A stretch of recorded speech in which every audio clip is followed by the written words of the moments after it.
Hello good morning दोस्तों। मैं हूं अमित शुक्ला और आप लोग का स्वागत करता हूं अपने YouTube channel Lakshmi Kunj wheel of GS. तो चलिए दोस्तों, आज है 11 मई। तो आज मैं आप लोगों के सामने 11 मई के करंट अफेयर्स के इम्पॉर्टेंट क्वेश्चन जितने भी हैं वो लेके आया हूं। तो शुरू करने से पहले मैं आप लोगों को इससे रिक्वेस्ट करता हूं को जितने भी नए हैं हमारे चैनल पे उनसे रिक्वेस्ट है कि वो हमारे चैनल को सब्सक्राइब करें और आगे ज़्यादा से ज़्यादा शेयर करें ताकि उनको ऐसे ही लेटेस्ट प्रतियोगी परीक्षाओं से जुड़ी जानकारियाँ मिलती रहें। तो चलिए दोस्तों, शुरू करते हैं आज का टॉपिक। आज है 11 मई। ठीक है दोस्तों, तो चलिए आज का पहला क्वेश्चन लेते हैं। दोस्तों आज का पहला क्वेश्चन है, कोविड-19 की वजह से चल रहे लॉकडाउन के बीच रेलवे ने कब से पैसेंजर ट्रेन शुरू करने की घोषणा की है। तो दोस्तों कोविड-19 की वजह से लगभग 50 दिनों से हमारी भारतीय रेलवे की सेवाएं बंद चल रही थी। केंद्र सरकार ने सब ट्रेन को बंद कर दिया था। हालांकि कुछ ट्रेनें चल रही थी, जैसे श्रमिक स्पेशल कुछ ट्रेनें चल रही थी, लेकिन अब सरकार ने पैसेंजर ट्रेनों को भी चलाने का घोषणा किया है। तो देखते हैं कि इसका आंसर क्या होगा। तो दोस्तों इसका आंसर हो जाएगा 12 मई। पहला ऑप्शन ए, इसका ऑप्शन हो जाएगा 12 मई। मतलब कि कल से ट्रेनें जो है पैसेंजर ट्रेनें वो भी चलने लगेंगी। तो देखिए दोस्तों, कोविड-19 की वजह से 21 मार्च से ट्रेनों का संचालन बंद कर दिया गया था। लॉकडाउन में लगभग 50 दिनों तक यात्री ट्रेन सेवा बंद, श्रमिक स्पेशल ट्रेन को छोड़कर। हालांकि श्रमिक स्पेशल कुछ ट्रेनें चल रही थी, लेकिन अब केंद्र सरकार ने रेलवे ने एक बड़ा फैसला लिया है कि 12 मई से यात्री ट्रेनें भी चलेंगी। शुरुआत में 15 जोड़ी ट्रेनें चलाई जाएंगी। ट्रेनें दिल्ली से चलाई जाएंगी। 11 मई शाम 4 यानी कि आज शाम 4 बजे से टिकट का रिजर्वेशन शुरू हो जाएगा। इन ट्रेनों के टिकट केवल IRCTC की वेबसाइट पर मिलेंगे। नई दिल्ली से डिब्रूगढ़, अगरतला, हावड़ा, पटना, बिलासपुर, रांची, भुवनेश्वर, सिकंदराबाद, बेंगलुरु, चेन्नई, तिरुवनंतपुरम, मडगांव, मुंबई सेंट्रल, अहमदाबाद और जम्मू तवी के लिए ट्रेनें चलाई जाएंगी। साथ ही स्टेशनों पर टिकट बुकिंग काउंटर बंद ही रहेंगे। प्लेटफार्म टिकट, काउंटर टिकट नहीं मिलेंगे। फेस कवर करना ज़रूरी है। मतलब कि अगर आप यात्रा कर रहे हैं तो आपको अपना फेस कवर करना है, चाहे मास्क लगा के, चाहे आप रुमाल लगा के, जैसे भी आपको सही लगे, आप जैसा भी आप कर पाएँ। डिपार्चर के वक्त स्क्रीनिंग की जाएगी। केवल उन्हीं यात्रियों को इजाज़त मिलेगी जिनमें संक्रमण के लक्षण नहीं पाए जाएंगे। अर्थात अगर आप यात्रा करने से पहले आपकी स्क्रीनिंग होगी कि कहीं आपको कोरोना वायरस के लक्षण तो नहीं हैं। अगर आपकी स्क्रीनिंग में आपको कोई लक्षण नहीं मिलते हैं तो आपको यात्रा करने की इजाज़त दी जाएगी। केवल उन्हीं यात्रियों को रेलवे स्टेशन पर आने की इजाज़त दी जाएगी जिनके टिकट कंफर्म होंगे। अर्थात दोस्तों, अगर आपका टिकट कंफर्म रहेगा तो ही आपको स्टेशन पर जाने की अनुमति दी जाएगी। अर्थात अन्यथा आपको ट्रेन स्टेशन पर जाने की भी अनुमति नहीं मिलेगी। ठीक है दोस्तों, तो चलते हैं अब अपने नेक्स्ट क्वेश्चन पे। तो अब हमारा नेक्स्ट क्वेश्चन है, चाइना और इंडियन सैनिकों के बीच सिक्किम में किस जगह दर्रे के पास नज़दीक 10 मई को झड़प हुई। तो दोस्तों कल हमारे सैनिकों और चाइना के सैनिकों के साथ कुछ हाथापाई की खबरें सामने आई थी। तो वो किस दर्रे के पास हुई है, ये क्वेश्चन में यही पूछ रहा है। तो देखिए दोस्तों, ये इसका आंसर हो जाएगा नाकुला। ऑप्शन नंबर बी, इसका आंसर हो जाएगा नाकुला। देखिए दोस्तों, वैश्विक महामारी के दौरान इंडियन और चाइनीज़ सोल्जर्स के बीच फाइट हुई है। फिजिकल कन्फ्रंटेशन लात घूंसे चले हैं, मतलब कि उनसे हाथापाई की सूचना मिली है कल। यह घटना कहाँ हुई है, तो देखते हैं। यह घटना नॉर्थ सिक्किम में मुगथांग से आगे नाकुला दर्रे के पास हुई है। जिसमें 150 सोल्जर्स दोनों तरफ से थे। इसमें 11 चीनी सोल्जर्स को चोटें आई है और 4 इंडियन सैनिकों को चोट लगी है। मतलब कि दोस्तों सैनिकों के बीच जो हाथापाई भाई हुई है उसमें 11 चीनी सैनिक घायल हुए हैं और 4 भारतीय सैनिक घायल हुए हैं। ठीक है दोस्तों, तो चलते हैं अपने अगले क्वेश्चन पे। हमारा अगला क्वेश्चन है, कोविड-19 की वजह से संकट में गिरती अर्थव्यवस्था को सुधारने के लिए यूएसए सरकार ने कितने कर्ज लेने का फैसला किया है। तो देखिए दोस्तों, यूएसए सरकार ने कोविड-19 की वजह से अर्थव्यवस्था एकदम चौपट हो गई है यूएसए सरकार की, तो उसने कर्ज लेने का फैसला किया है। तो कितना कर्ज लेने का फैसला किया है, ये क्वेश्चन में ही पूछ रहा है। तो इसका आंसर हो जाएगा दोस्तों ऑप्शन नंबर सी, 3 खरब अमेरिकी डॉलर। 3 खरब अमेरिकी डॉलर का मतलब हो गया दोस्तों 2.999 खरब अमेरिकी डॉलर, अर्थात इसका आंसर हो जाएगा option number C. Option number C इसका आंसर हो जाएगा। तो चलिए इसको थोड़ा एक्सप्लेन करके देखते हैं दोस्तों। जितना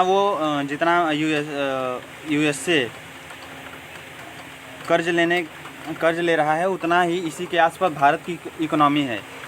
अमेरिकी ट्रेजर विभाग ने हाल में ये घोषणा की है कि वह इतना 3 खरब अमेरिकी डॉलर कर्ज लेगी। अमेरिका का कहना है कि कोरोना संबंधित राहत पैकेज के कारण उसका बजट 250 खरब डॉलर से भी ज़्यादा हो गया है और अब दूसरी तिमाही में उसे यह कर्ज लेना ही होगा। विशेषज्ञ इसे 2008 की मंदी से बुरे हालातों की तरफ इशारा कर रहे हैं। पिछली तिमाही जनवरी से मार्च 2020 में अमेरिका की जीडीपी में 4.8% की गिरावट आ चुकी है। तो वर्ष 2020 में अमेरिका की जनता द्वारा लिए गए लोन सहित अमेरिकी बजट घाटा 3.8 खरब अमेरिकी डॉलर से अधिक होगा। ठीक है दोस्तों, तो चलती हैं अपने नेक्स्ट क्वेश्चन पे। हमारा नेक्स्ट क्वेश्चन है दोस्तों, किस भारतीय कंपनी ने 14 मई को राइट्स इश्यू लाने का ऐलान किया है। तो दोस्तों इसका आंसर हो जाएगा Reliance Industries, option number C. देखिए दोस्तों, कुछ दिनों से रिलायंस बहुत ही चर्चा में बना हुआ है। तो अभी रिलायंस ने एक घोषणा किया है कि वह 14 मई को राइट्स इश्यू लाने का ऐलान किया है उसने। तो इसे समझते हैं। इस राइट्स इश्यू में योग्य शेयर धारकों को उनके पास मौजूद हर 15 शेयरों पर एक शेयर खरीदने का अधिकार मिलेगा। दूसरा है कि जिनके पास रिलायंस के शेयर नहीं हैं वो इसमें हिस्सा नहीं दे सकते हैं। और रिलायंस इंडस्ट्री को बीएसई और एनएसई से राइट्स इश्यू लाने की अनुमति मिल गई है। राइट्स इश्यू में उनके पास मौजूद हर 15 शेयरों पर एक शेयर खरीदने का अधिकार मिलेगा। दूसरा, कंपनी इस इश्यू में 42 करोड़ 26 लाख 26,894 शेयर ऑफर कर रही है।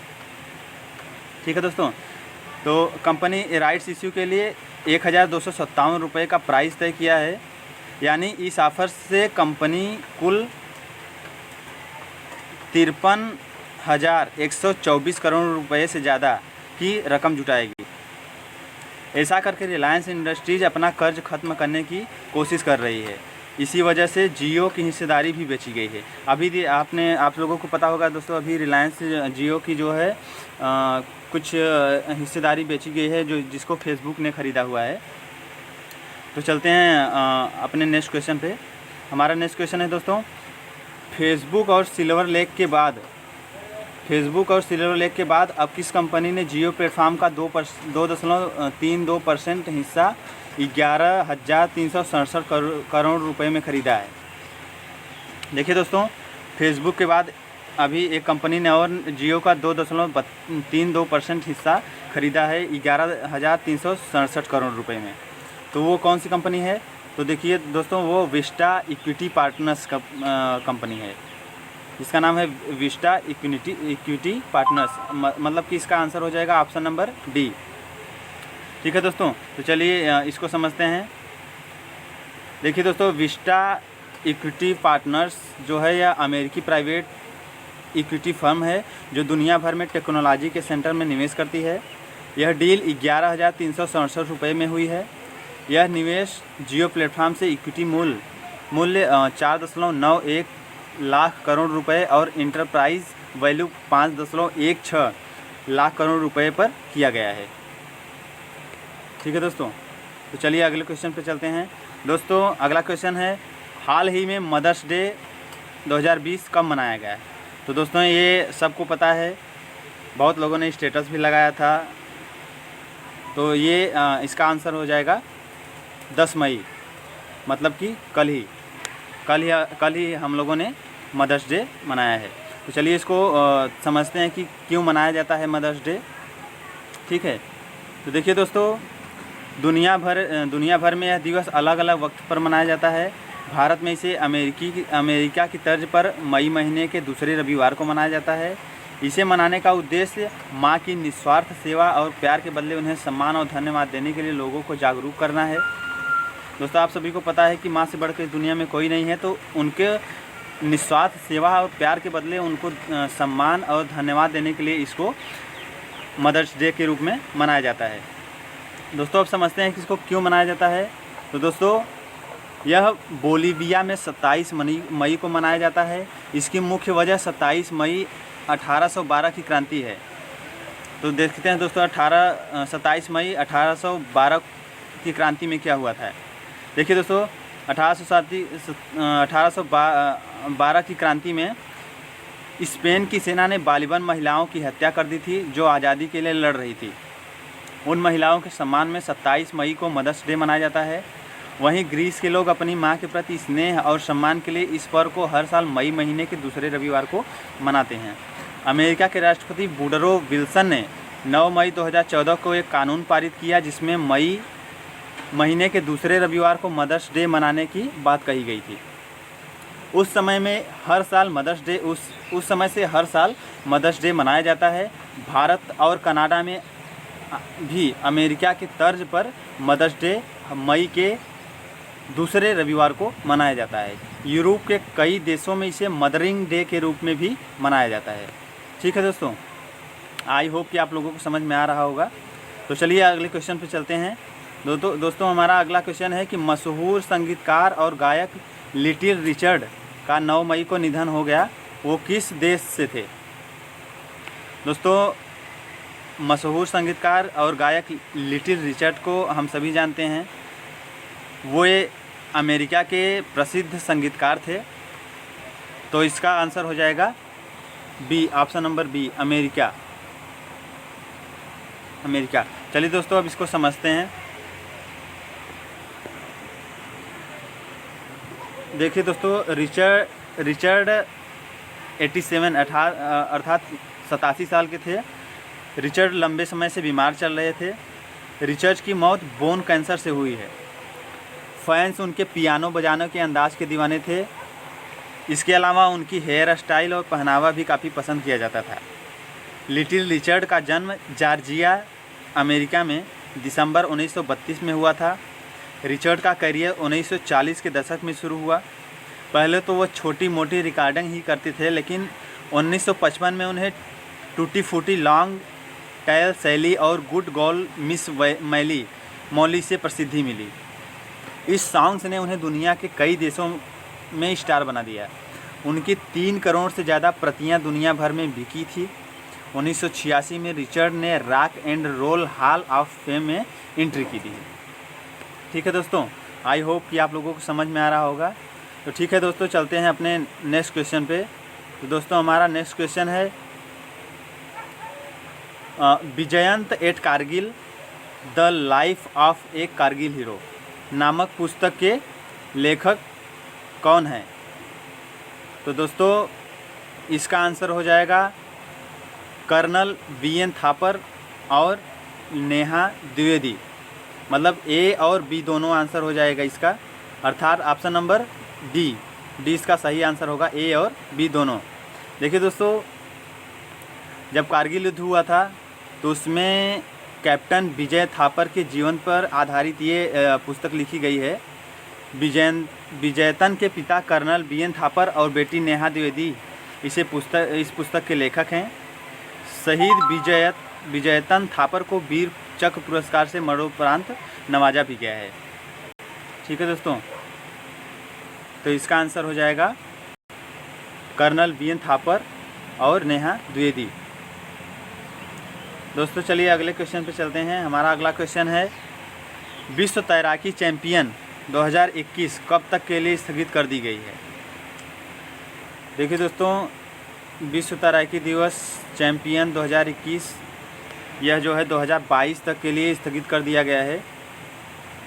तो इसका आंसर हो जाएगा ऑप्शन नंबर बी 2022। विश्व तैराकी संस्था FINA ने यह फैसला लिया है, सह आयोजक जापान के फुकुओका में होना था। अब इस चैंपियनशिप का आयोजन 13 से 29 मई 2022 तक होगा। विश्व चैंपियनशिप में गोताखोरी, ओपन वाटर तैराकी, लयबद्ध तैराकी और वाटर पोलो की स्पर्धाएं भी होती हैं। यह भी घोषणा की कि मास्टर्स चैंपियनशिप जापान में क्यूशू में 31 मई से 9 जून 2022 तक आयोजित की जाएगी। ठीक है दोस्तों, तो ये जो विश्व तैराकी चैंपियनशिप 2021 होने वाला था उसको 2022 तक स्थगित कर दिया गया है। अब यह तैराकी 13 से 29 मई 2022 के बीच होगा। ठीक है, तो चलिए अगले क्वेश्चन पे चलते हैं। हमारा अगला क्वेश्चन है कि सैनिक सेवा पदक विजेता दलित एझिला मलाई का निधन 6 मई 2020 को हो गया। वह किस प्रधानमंत्री के कार्यकाल में केंद्रीय राज्य मंत्री थे? तो दोस्तों,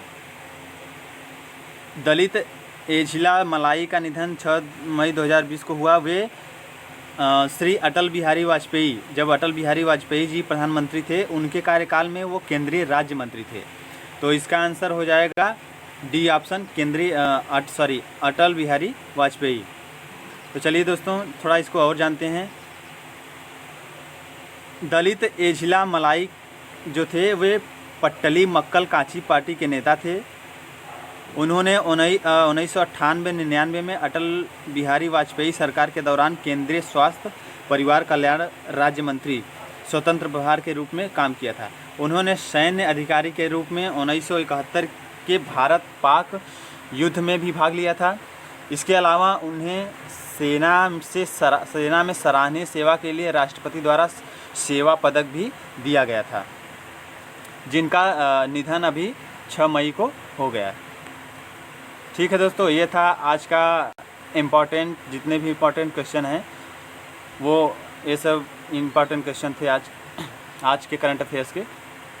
ठीक है दोस्तों, तो आज के करंट अफेयर्स का जो PDF है आपको हमारे डिस्क्रिप्शन में आपको उसका लिंक मिल जाएगा, आप वहां से डाउनलोड कर सकते हैं। साथ ही दोस्तों मैं आप लोगों को बताना चाहता हूं कि हमारे इंस्टाग्राम व्हील ऑफ GS को फॉलो कीजिए आप लोग। उस पर आप लोग को लेटेस्ट करंट अफेयर्स और लेटेस्ट प्रतियोगी परीक्षाओं से जानकारी वहाँ भी आपको मिलती रहेगी। ठीक है दोस्तों, तो चलिए मिलते हैं अगले क्वेश्चन में। तब तक अपना ध्यान रखिए, घर पे रहिए, सुरक्षित रहिए। जय हिंद, जय भारत। Thank you.